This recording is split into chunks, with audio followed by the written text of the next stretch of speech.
Turn on notification bell, don't miss update. You know, a lot of terminology that gets created around the space of Bitcoin is made to make understanding easier for people who are new in the field of Bitcoin. So Bitcoin has often been compared to gold, and when you produce new gold, you use the process of mining. So we just call it mining even when we are doing Bitcoin. Effectively, mining is the running of the Bitcoin software, and the software achieves two purposes.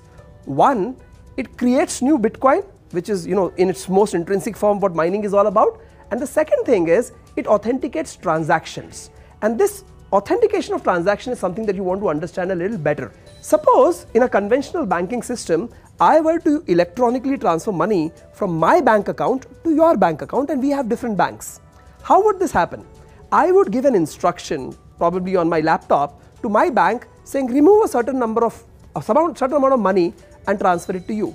Upon getting that instruction, the bank simply changes an entry in its books and reduces my bank account by that much and sends an instruction to your bank that your bank should now go ahead and add that much money to your account. Now, when I do the same transaction with Bitcoin, there is no bank. This is the key, right? What do we like most about Bitcoin? The fact that there is no intermediary, there is no owner, there is no bank. But in this case, how would my transaction happen? How would my money, namely my Bitcoin, go to your account? Pretty simple. When I release this instruction or create a transaction, as we like to call it, people who are running the mining software for the purpose of creating new Bitcoin, they are also authenticating transactions.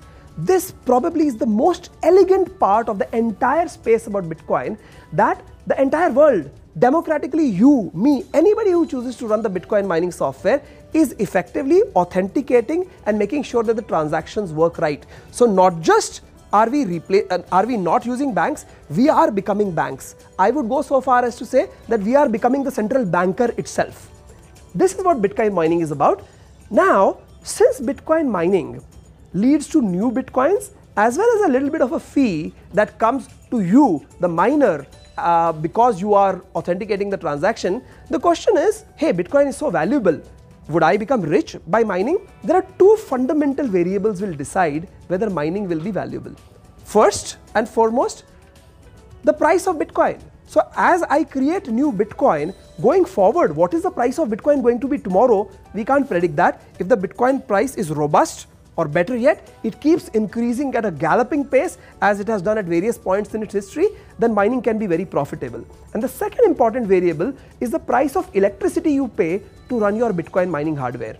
Of course, the cost of hardware and to a very limited extent the cost of internet will also come into the play, but those are not the biggest variables.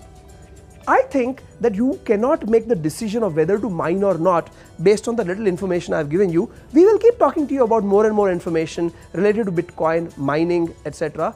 So keep watching. More videos are coming your way.